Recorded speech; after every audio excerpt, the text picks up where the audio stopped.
11-ші жұп бас ми нерві, қосымша нерв, нервус аксессориус. Екі ядросы бар, бірінші ядро нуклеус нерви аксессориус, ромб тәрізді шұңқырдың төменгі үшбұрышында орналасады, немесе сопақша мида орналасады деп айтуға болады. Өйткені ромб тәрізді шұңқырдың төменгі үшбұрышы сопақша миға сәйкес келсе, жоғарғы үшбұрышы миышқа сәйкес келеді.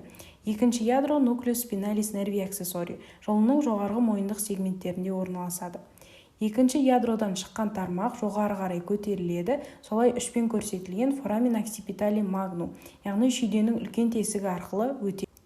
Форамин оксипитали магнумнан өткен жұлындық тармақпен ромб тәрізді шұңқырдан шыққан милық тармақтары екеуі бірге форамин югуляре, яғни мойындырық тесігі арқылы бас сүйектің ішкі негізінен шығады. Бас сүйектің ішкі негізінен шыққаннан кейін екі тармаққа 7-мен және 10-мен көрсетілген рамус экстернус сыртқы тармақ және рамус интернусқа бөлінеді.